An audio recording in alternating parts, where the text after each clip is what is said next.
গোবরডাঙ্গায় ক্ষুদে শিল্পীদের জয় জয়কার। মোবাইলের আসক্তি কাটিয়ে নাটকের রঙে কাটছে পড়ুয়াদের গরমের ছুটি। কচিকাচাদের অভিনয়ে মুগ্ধ দর্শকেরা। বইয়ের বোঝা আর চার দেওয়ালের বন্দিদশা গরমের ছুটিতে কচিকাচাদের কাছে এটাই যেন চেনা ছবি। মোবাইল আর টিভির পর্দায় মুখ গুজে থাকা যখন প্রায় দৈনন্দিন রুটিন, তখন এক নতুন দিগন্ত উন্মোচন করল গোবরডাঙ্গা রবীন্দ্রনাট্য সংস্থা। 1995 সালে স্থাপিত এই নাট্যদল গরমের ছুটিতে পড়ুয়াদের একঘেয়েমি কাটাতে এক অভিনব উদ্যোগ নিয়েছিল, নাট্যচর্চার কর্মশালা। আর সেই কর্মশালার ফসল 11ই মে মঞ্চস্থ হওয়ার পর রীতিমতো হইচই পড়ে গেছে স্থানীয় নাট্যমহলে। বৃহত্তর গোবরডাঙ্গা অঞ্চলের 12টি স্কুলের প্রায় 35 জন ছাত্রছাত্রীকে নিয়ে শুরু হয়েছিল এই থিয়েটার ওয়ার্কশপ। নাটকের বুনন, সংলাপের উচ্চারণ, চরিত্রের গভীরে প্রবেশ, এই কদিনে ক্ষুদে শিল্পীরা যেন এক নতুন জগতের সন্ধান পেল। তাদের সেই শিক্ষাকে বাস্তবে রূপ দেওয়ার সুযোগ এলো 11ই মে, যখন সংস্থার উদ্যোগে পরিবেশিত হলো মনোমুগ্ধকর এক নাটক। রবীন্দ্র নাট্য সংস্থা আয়োজিত 1 মে থেকে 10ই মে এবং 11 তারিখ আমাদের যে ওয়ার্কশপটার প্রেজেন্টেশনটা রয়েছে, আমাদের বাচ্চারা যাতে এই গরমের ছুটিতে বা সমস্ত সময় পড়াশোনা বিমুখ হয়ে না যায় এবং মোবাইল বা এইরকম বিভিন্ন সময় তো তারা বিভিন্ন জিনিস নিয়ে থাকে, তো তাদেরকে থিয়েটার বা এই ধরনের সাংস্কৃতিক কর্মকাণ্ডের সাথে জড়িত রাখা এবং তাদেরকে থিয়েটারে উৎসাহী করা এবং এই ধরনের কর্মকাণ্ডের সাথে যুক্ত করাই আমাদের মূল উদ্দেশ্য।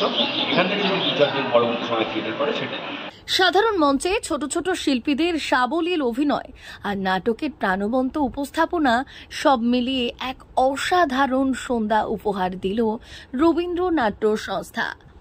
নাটকের প্রতিটি মুহূর্তে দর্শকদের করতালি বুঝিয়ে দিচ্ছিল ক্ষুদে শিল্পীরা কতটা আপন করে নিয়েছে তাদের চরিত্রগুলোকে। সন্তানদের নাট্য শিক্ষায় উৎসাহিত করতে পেরে খুশি অভিভাবকেরাও। তাদের মতে এই কর্মশালা শুধু সন্তানদের একঘেয়েমি কাটায়নি, বরং তাদের মধ্যে আত্মবিশ্বাস, দলবদ্ধভাবে কাজ করার মানসিকতা এবং সৃজনশীলতার বিকাশ ঘটিয়েছে। মঞ্চে নিজেদের প্রতিভার প্রকাশ ঘটাতে পেরে খুশি ক্ষুদেরাও। তাদের চোখে মুখে ছিল আনন্দ আর আত্মতৃপ্তির ঝিলিক। কিন্তু এখানে আমরা খেলাধুলার মাধ্যমে এখানে নাটকটা শিখতে পারছি সবাইকে নিয়ে, আমার খুবই ভালো লাগছে। বর্তমান সময়ে যখন মোবাইল ফোনের প্রতি আসক্তি একটি বড় সামাজিক সমস্যা, তখন রবীন্দ্রনাট্য সংস্থার এই উদ্যোগ নিঃসন্দেহে প্রশংসার যোগ্য। নাট্যচর্চার মাধ্যমে পড়ুয়াদের মনকে সৃজনশীল এবং গঠনমূলক কাজের দিকে চালিত করার এই প্রয়াস এক নতুন দিগন্ত উন্মোচন করেছে।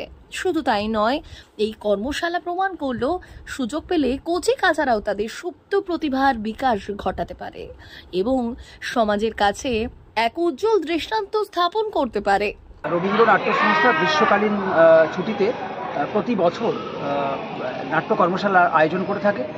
আমাদের ইচ্ছা যে আজকের এই ছেলেমেয়েরা স্কুল ছুট হয়ে যাচ্ছে, এটা প্রতি বছরই দেখা যায়, অভাবনীয়ভাবে স্কুল ছুট ছেলেমেয়েরা, এবং গরমের ছুটির হলে লং ছুটির পরে আরও বেশি করে হয়। এই জন্য আমরা এই উদ্যোগ নিয়েছি, এদের নাটকের খেলার মাধ্যমে পড়াশোনার মধ্যে যাতে প্রবেশ করানো যায়। এবং এই জন্য প্রতি বছর গ্রীষ্মের ছুটিতে আমরা সমস্ত স্কুল বাচ্চাদের একত্রিত করি। গোবরডাঙ্গা এবং তার পার্শ্ববর্তী অঞ্চলের প্রায় 12টা স্কুল এবার অংশ নিয়েছে। তাদের সেই সমস্ত ছেলে মেয়েদেরকে নিয়ে নাটক খেলার মাধ্যমে তাদেরকে আমরা স্কুলমুখী করি এবং তাদের পড়াশোনামুখী করি, যাতে তারা মোবাইলের আসক্তি থেকে, টিভির আসক্তি থেকে নাটকের মাধ্যমে এবং নাটকের মাধ্যমে তারা যেন পড়ার মধ্যে প্রবেশ করতে পারে। রবীন্দ্রনাট্য সংস্থার এই উদ্যোগ আগামী দিনে আরো অনেক পড়ুয়াকে নাটকের প্রতি আকৃষ্ট করবে এবং তাদের জীবনকে আরো রঙিন করে তুলবে, এমনটাই আশা স্থানীয় সংস্কৃতি কর্মীদের। ব্যুরো রিপোর্ট, ভুবনগ্রাম সংবাদ।